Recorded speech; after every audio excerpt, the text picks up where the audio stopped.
4.5 വർഷം ഇത് ഫ്രീസറിൽ വെക്കുന്നു.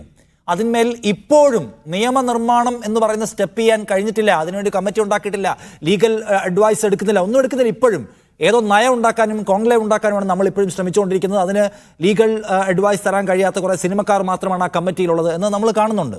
അപ്പോൾ ഗവൺമെൻറ് ശരിക്കും ഒരു വളരെ സിൻസിയറായിട്ടുള്ളൊരു സ്റ്റെപ്പ് എടുക്കുന്നു നമുക്ക് തോന്നുന്നത് എപ്പോഴാണ്? അതിന് ഭയങ്കര ഫോഴ്സ് പുറത്തുനിന്ന് വേണ്ടി വരികയാണ്. ഈ മീഡിയ ഉണ്ടാക്കുന്ന കവറേജിൻ്റെ ഹൈപ്പ്, അതിനുശേഷം ഉണ്ടാകുന്ന വലിയ തോതിലുള്ള സൊസൈറ്റിയുടെ ഹൈപ്പ്, അതിൽ വീണു പോകുന്നതല്ലേ സത്യത്തിൽ സർക്കാർ ധീരമായ എന്തോ സ്റ്റെപ്പ് എടുക്കുന്നു എന്നൊരു വായന അവിടെ കഴിയുമോ? അല്ല, ഇതിൽ നിങ്ങൾ പറയുന്നത് പോലെ സർക്കാർ ചെയ്യുന്നത് എല്ലാം പെർഫെക്റ്റ് എന്നോ സർക്കാർ ചെയ്യുന്നത് മുഴുവൻ അബദ്ധമെന്നോ എന്നുള്ളൊരു നിലപാടോ ഒരു അഭിപ്രായ ഇക്കാര്യത്തിലുള്ള ആളല്ല ഞാൻ. മറിച്ച് ഇപ്പം ഇതിന് നിയമനിർമ്മാണം നടത്തേണ്ട ആവശ്യമില്ലല്ലോ. ഫിലിം എന്നുള്ളത് വലിയൊരു ഇൻഡസ്ട്രിയാണ്, അതിലുള്ള വർക്കേഴ്സാണ് ഇവരെല്ലാവരും. ആ വർക്കേഴ്സിൻ്റെ റൈറ്റ് പ്രൊട്ടക്ട് ചെയ്യാൻ ഇവിടെ നിയമമുണ്ട്, അത് ഇംപ്ലിമെൻ്റ് ചെയ്താൽ മതി. Prevention of posh act implement ചെയ്താൽ മതി. ICC അല്ലെങ്കിൽ IC എങ്ങനെ വേണമെന്ന് സുപ്രീം കോടതി കൃത്യമായിട്ട് പറഞ്ഞിട്ടുണ്ട് Vishakha versus state of Rajasthan കേസിൽ. അത് ഇംപ്ലിമെൻ്റ് ചെയ്താൽ മതി. ആ ഇംപ്ലിമെൻ്റ് ചെയ്യുന്നതിൻ്റെ അകത്ത് ഒരു സ്ലോനെസ് വന്നിട്ടുണ്ട്, ഒരു ഗ്ലെയർ ഓഫ് ഇറസ്പോൺസിബിലിറ്റി വന്നിട്ടുണ്ട് എന്ന് വിശ്വസിക്കുന്ന ആളാണ് ഞാൻ. ഈ കാര്യത്തിൽ നിങ്ങൾ കൃത്യമായിട്ട് ചോദിച്ചുകൊണ്ടിരിക്കുന്നത് പക്ഷേ മീഡിയയ്ക്ക് ഏറ്റവും പ്രിയമുള്ള വിഷയമായിട്ടുള്ള മുകേഷിൻ്റെ കാര്യത്തിൽ പോലും ഇന്നേ വരെ പാർട്ടിയുടെയോ LDFിൻ്റെയോ ഏതെങ്കിലും ഉത്തരവാദപ്പെട്ട നേതാവ് മുകേഷ് രാജിവെക്കില്ല എന്ന് പറഞ്ഞിട്ടില്ല. പക്ഷേ മുകേഷിനോട് രാജിവെക്കാൻ ആവശ്യപ്പെട്ടിട്ടില്ല.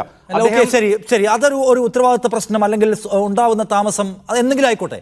പക്ഷെ നിയമം എന്നൊരു സംഗതി ഉണ്ടല്ലോ ഡോക്ടർ പ്രേംകുമാർ. എന്ന് വെച്ചാൽ 1.5 ദിവസം കഴിഞ്ഞു, മറ്റു പല പരാതികളിലും നമ്മൾ കേസെടുത്തു. ഇത്തരം സ്വഭാവമുള്ള സംഗതികളിൽ കേസെടുത്തിട്ട് അന്വേഷണം പാടുള്ളൂ എന്ന വ്യവസ്ഥകളും സുപ്രീം കോടതി നിർദ്ദേശങ്ങൾ പോലും ഉണ്ട് എന്ന് നമ്മൾ ഓർക്കണം. എന്ന് മാത്രമല്ല, ഈ അന്വേഷണത്തിൻ്റെ ഘട്ടമായി ചെയ്യേണ്ട പല കാര്യങ്ങൾക്കും കേസും ക്രൈം നമ്പറും ഉണ്ടാവുക നിയമപരമായ നിർബന്ധിതാവസ്ഥയാണ്. എന്നിരിക്കെ ഇപ്പോഴും കേസെടുക്കാതെ FIR ഇടാതെ അതിൻ്റെ ചുറ്റുവട്ടത്ത് കറങ്ങി കളിക്കുന്നു ഈ സംവിധാനം എന്ന് വന്നാൽ, ജാഗ്രത കുറവിൻ്റെ എത്രയോ എക്സാമ്പിൾസ് കഴിഞ്ഞിട്ടാണ് നമ്മൾ ഈ എപ്പിസോഡിൽ നിൽക്കുന്നത്. അത് ഡെലിബറേറ്റ് അല്ല, മനഃപൂർവ്വം അല്ല എന്ന് വിചാരിക്കാനും അത്ര നിഷ്കളങ്കരായി പോവേണ്ടതുണ്ടോ നമ്മൾ? അല്ല, അത്ര നിഷ്കളങ്കതയുടെ പ്രശ്നമല്ല. മുകേഷിനെതിരെ 3 ആരോപണങ്ങളാണ് വന്നിട്ടുള്ളത്. അതിൽ ടെസ് ജോസഫ് 7-ാം തീയതിക്ക് ശേഷം കൂടുതൽ കാര്യങ്ങൾ പറയാമെന്ന് പറഞ്ഞിട്ടുണ്ട്. 2ാമത്തെ ആരോപണം ഉന്നയിച്ച നടി അവരുടെ പേരും മുഖവും ഒക്കെ വെളിച്ചത്ത് പറഞ്ഞുകൊണ്ടാണ്. അവരുടെ സ്റ്റേറ്റ്മെന്റ് ഇന്ന് വൈകുന്നേരമാണ് അവരുടെ ഫ്ലാറ്റിൽ ചെന്ന് കേരളത്തിലെ പോലീസ് എടുത്തിട്ടുള്ളത്. ഞാൻ വിചാരിക്കുന്നത് വിത്തിൻ നോ ടൈം ആ കേസും രജിസ്റ്റർ ചെയ്യപ്പെടുന്ന തന്നെയാണ്. 3ാമത്തതിൽ എത്രത്തോളം അതിൻ്റെ ഒരു റിലയബിലിറ്റി ഉണ്ട് എന്നുള്ളത് ഇതേ സ്പെഷ്യൽ ഇൻവെസ്റ്റിഗേഷൻ ടീം ഇൻവെസ്റ്റിഗേറ്റ് ചെയ്തുകൊണ്ടിരിക്കുന്നതാണ്. നിങ്ങളിപ്പോൾ കാണിച്ച സഖാവ് KN ബാലഗോപാലിൻ്റെ ബൈറ്റിൽ അദ്ദേഹം പറയുന്നത് അതിൻ്റെ കോഴ്സ് ഫോളോ ചെയ്യുന്നുണ്ടെന്നാണ്.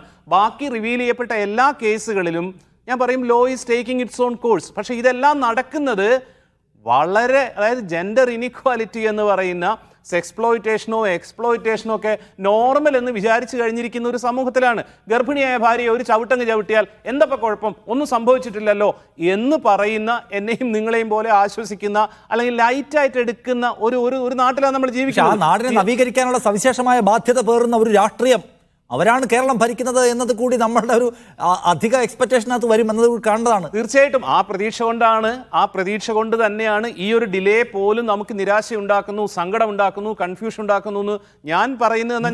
അതിനകത്ത് വളരെ വേഗത്തിലൊരു തീർപ്പുണ്ടാകും, തീരുമാനം ഉണ്ടാവും എന്ന് താങ്കൾ പ്രതീക്ഷ പങ്കുവെക്കുമ്പോഴാണ് തീരുമാനം വന്നേ പറ്റുള്ളൂ.